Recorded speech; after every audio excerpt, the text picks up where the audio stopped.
So when you look at a stock that has plummeted, I mean, over 91% in a single year, what are you actually looking at? Right. That is the million-dollar question. Exactly. Like, are you witnessing a terminal falling trend that's just flashing massive sell signals?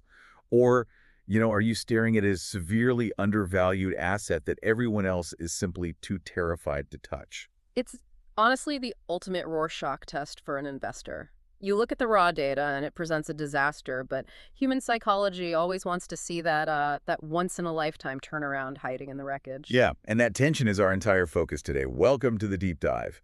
It is April 13th, 2026, and we are putting Beyond Meat under the microscope. That's ticker symbol BYND. Yep. And as of today, the stock is trading at 64 cents. I think it's up like maybe 3.2% for the day. But Yeah. zooming out, Beyond Meat has officially entered high-risk penny stock territory. Which completely changes the game. I mean, the shift from this, food tech darling with a multi-billion-dollar valuation to a distressed asset trading for literal loose change. Literally sense. Right. It fundamentally alters how we have to analyze the company. We can't really look at this through the lens of growth anymore. We have to view it entirely through the lens of survival. Survival, yeah.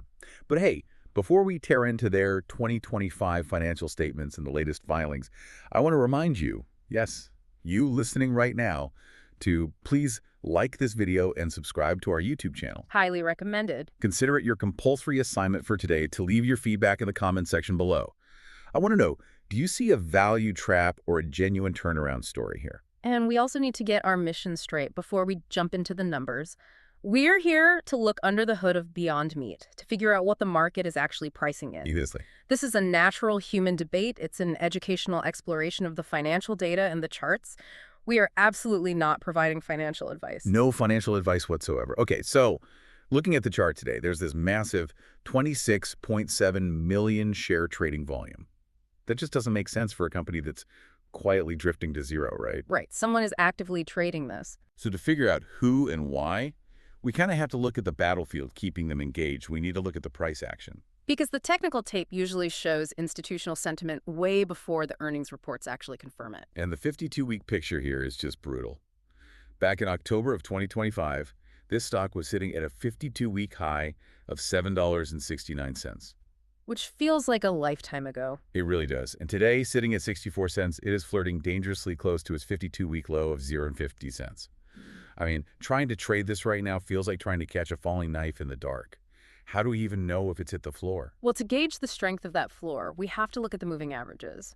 Right now, the stock is trading well below its 50-day moving average, which is sitting between $0.70 and 75 cents. Okay. But the much bigger structural problem is the 200-day moving average. That is positioned way up at $1.72 to $1.79. Wow. Okay. So for any, algorithmic trading system out there, that 200-day moving average is acting like a massive concrete ceiling.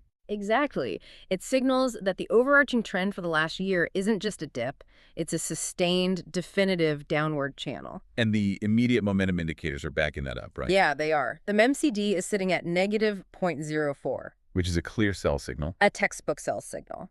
But what's even more telling is the RSI, the Relative Strength Index. It's hovering right between 39.8 and 49.0. Okay, wait. What's wild at an RSI reading in the mid-40s is that this stock has plummeted 91%. Yet it's not even flashing as technically oversold. Yep. If we saw a sudden flash crash driven by panic, that RSI would be buried way under 20.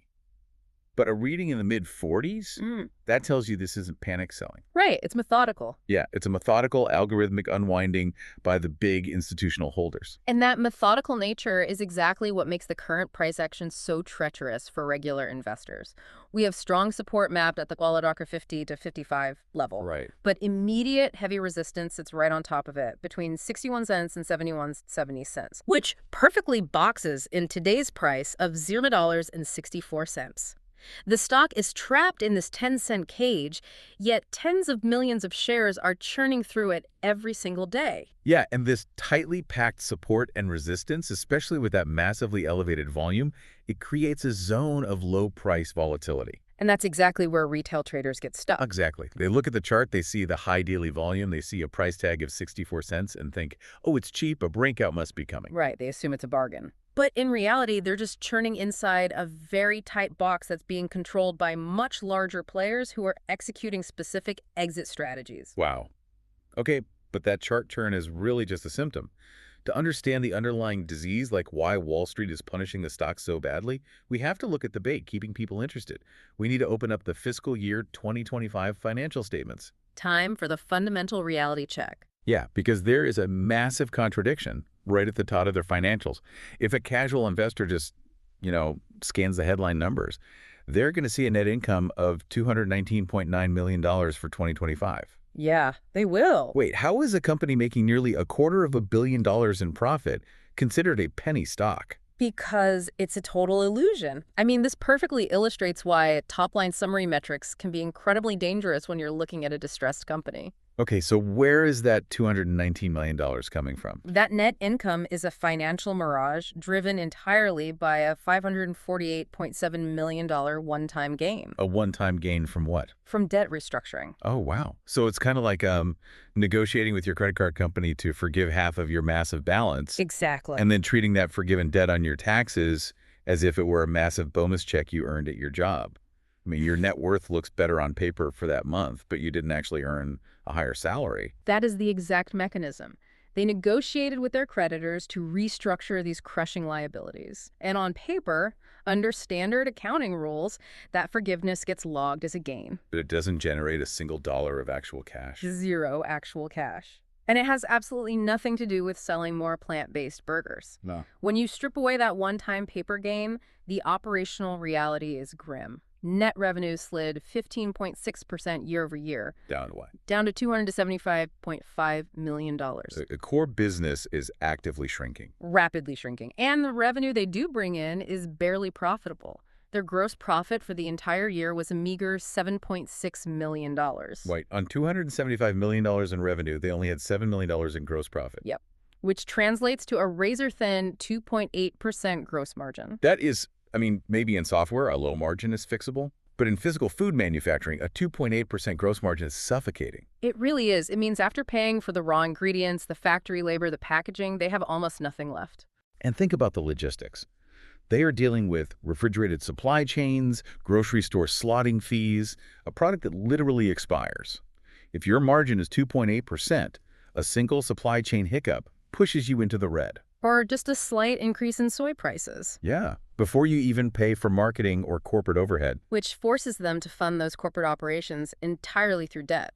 Right now, they hold $131.1 million in cash. Okay, $131 million in cash. But that is offset by a crushing $1.2 billion in total debt. Oh my God, $1.2 billion. Okay. I was looking at the resulting debt-to-equity ratio, and it is mind-boggling. It currently sits at negative 447,491%. Yeah, that number is hard to even wrap your head around. That's not just underwater. That's like at the bottom of the Mariana Trench. It really is.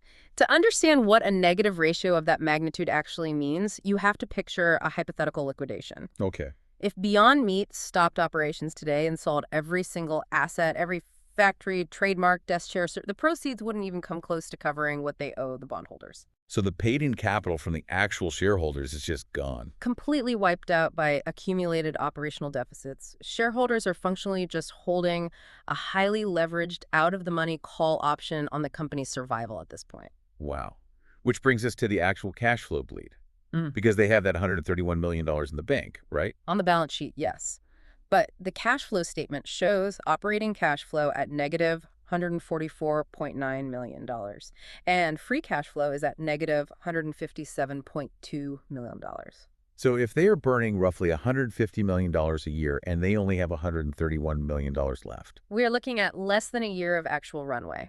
Maybe 10 months. So they require a constant IV drip of outside capital just to keep the lights on. Exactly. But raising capital when your stock is at 64 cents, that means issuing an astronomical number of new shares. You would massively dilute whatever equity is actually left. The math simply does not resolve unless they see a miraculous systemic change in profit margins or they get a massive influx of new cash. And Wall Street knows this. Right, which explains the ratings. Yeah, the overwhelming consensus rating from analysts right now is a sell or strong sell. And that's driven directly by that cash burn timeline intersecting with the terrible technical momentum we talked about. Oh, wait, I was looking at the recent price targets and I noticed something weird. The median target is $0.66, which is basically today's price. Right. But on April 6th, BMO Capital slashed their target from $4 all the way down to $1. Now, obviously, a massive downgrade. Very massive. But a $1 price target is still almost a 50% premium over today's $0.64 price. So doesn't that imply that analysts actually see a floor here that the technical charts are missing? Not exactly. A target of $1 in this specific context isn't really a bullish signal of a 50% upside. Then what is it? It's a regulatory benchmark. $1 is the minimum bid price required to remain listed on the Nasdaq exchange. Oh, I see. So analysts pegging the target at $1 are basically saying the company's only immediate goal is maintaining compliance so they don't get delisted, not actually generating shareholder value. That makes total sense. So looking at the people who actually know the company best, are the executives or board members buying the stock right now at this 91% discount? Nope. There is zero significant recent insider buying reported. Zero. Wow. The people with the most visibility into the company's pipeline are not stepping in to buy the dip, but there is a really fascinating anomaly in the latest 13F filings. Okay, what is it? Institutional investors actually increased their aggregate stakes in early 2026 despite all this fundamental deterioration. Wait, if the insiders won't touch it and the Wall Street consensus is a strong sell, why on earth would sophisticated institutional funds buy more of a company with 10 months of cash runway? Well, part of it is passive algorithmic rebalancing. Index funds are forced to hold a specific weighting of the stock regardless of performance. Sure. But the much larger mechanism here involves the short selling market. Because there are incredibly high short borrow rates on Beyond Meat right now, right? Exactly. Investors who want to bet against the stock have to pay a massive premium, sometimes double-digit interest rates, just to borrow the shares. Okay, so the institutions might be acquiring the stock specifically to lend those shares out to short sellers. Yes. They collect that high borrow fee as a steady stream of yield. They aren't betting on a turnaround. They are literally monetizing the market's pessimism. But wait a second. If the company actually goes bankrupt, the institution holding the underlying shares loses their principal, don't they? How does collecting a 20% borrow fee offset a 100% capital loss? Because sophisticated institutions usually hedge these positions. They might hold the stock to lend it out while simultaneously buying put options to protect their downside. Oh. Or they execute delta-neutral arbitrage strategies. The real danger is that retail traders do not see the complex hedges happening in the background. Right. A retail trader just opens their brokerage app, sees a famous brand like Beyond Meat trading for literal pennies, and assumes it's just fundamentally cheap. They buy in, hoping for a lottery ticket bounce. And when they do that, they become the vital exit liquidity. Explain that part. When large players want to unload distressed shares, or when short sellers eventually need to cover their positions, they need someone on the other side willing to buy. And the retail traders provide that. Exactly. Retail traders jumping in on name recognition absorb the risk that the institutional money is actively engineering ways to offload. It's a classic trap. Man, so the financials are bleak, the technicals show methodical unwinding, and the retail market is being used for liquidity. But to keep this debate balanced, we have to look for the structural bull case. Fair enough. Is there any scenario where the algorithms and the pessimistic analysts are just mispricing a turnaround? Well, the bull case really hinges entirely on what the company does with the time they just bought themselves. You mean the debt restructuring? Right. That $548 million paper game we discussed. The physical reality of that deal was extending their maturity dates. It pushed their obligations further down the road, giving them a short-term liquidity bridge. So they basically bought a window to execute a massive product pivot. And looking at the sources, they are launching something called BYND Immerse. Yes, their new line of protein beverages. Alongside a major shift toward clean label, high protein products, it looks like they are actively trying to step away from the heavily processed, fake burger narrative. Which is smart because the plant-based meat category really stagnated. Consumers started pushing back on the long ingredient lists and the ultra-processed classification. So pivoting to clean label beverages and streamlined ingredients targets a completely different, very lucrative segment of the health-conscious market. And the beverage aisle has much higher margins and faster inventory turnover than the refrigerated meat aisle. Right. If BYND Immerse can capture even a tiny fraction of the market share that's currently dominated by established protein shakes, it could radically alter their revenue trajectory. Absolutely. If they execute the launch flawlessly, get premium shelf space, and actually get consumers to buy it, the current $1.64 stock price would retroactively look like a deep value opportunity. And there's a big but here, They are attempting this massive operational pivot while chained to a ticking clock that they simply cannot negotiate with. Yeah, and that brings us to the bear case, which is defined by the existential threat of delisting. Because they're under a dollar. Right. They are in direct violation of Nasdaq listing rules. They have already been formally notified that they must get the stock price consistently back over $1 by August 31st, 2026. Which is coming up really fast. If they fail, they get kicked off the major exchange. So what actually happens to the mechanics of the stock if they get pushed down to the over-the-counter pink sheets? It is catastrophic for institutional capital. Many mutual funds, pension funds, they have strict charters that legally prohibit them from holding unlisted or OTC securities. Oh, wow. So if delisting happens, those funds are forced to liquidate their positions no matter the price. Exactly. It creates a massive wave of forced selling. Furthermore, a lot of retail brokerages restrict accounts from buying OPC penny stocks on margin or even buying them at all, so the liquidity pool would just evaporate overnight. And raising the capital they desperately need to survive would become incredibly difficult, and the terms would be highly predatory. And let's be real, the fundamentals do not currently support an organic bounce back over a dollar to avoid that fate. No, they don't. Their Q1 2026 revenue guidance is projected to be between $57 million and $59 million. Which completely misses analysts' expectations. And it confirms that the core business is still decelerating. Right. So even if the beverage pivot is the correct strategic move, launching an entirely new product line takes heavy upfront capital for marketing, production tooling, slotting fees. And they are caught in a classic capital trap. They need money to execute the pivot that will save the company, but they cannot raise the money because the market doesn't believe they can execute the pivot before the current cash runs out. Without a miraculous shift to operational profitability, that remaining $131 million could be fully gone well before 2027. It is literally a race against financial physics. Right. Will the new clean label products generate cash faster than the legacy products burn it? Wow. So as we synthesize all of this, the outlook splits really sharply depending on your time horizon. Very sharply. In the short term, over the coming days and weeks, we should expect severe volatility, right? Absolutely. The stock is going to oscillate violently within that $1.55 to $7.70 channel. The market is still digesting that finalized 2025 10K, and as we get closer to the August delisting deadline, every single piece of news is going to trigger algorithmic trading spikes. And looking toward the medium to long term, say into 2027 or 2028? The outlook is exceptionally murky. I mean, the entire future of the enterprise relies on successfully rebranding as a broader plant protein company rather than just a niche burger alternative.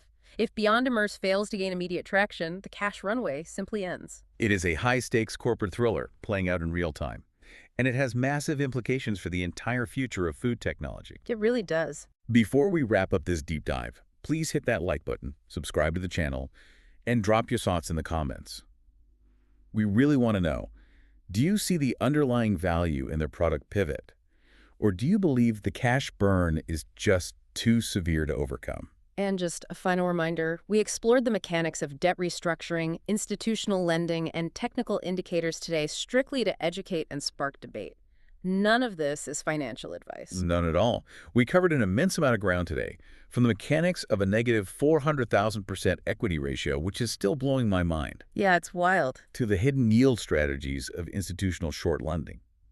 Do you have a final thought to leave the listener with as they process all of this data? I do. Consider the overarching trajectory of consumer innovation. If a heavily funded, pioneering plant-based meat company has to abandon its core identity and pivot to protein drinks just to keep the lights on, are you investing in a revolutionary food tech brand? Or are you just funding a very expensive science experiment that is rapidly running out of time?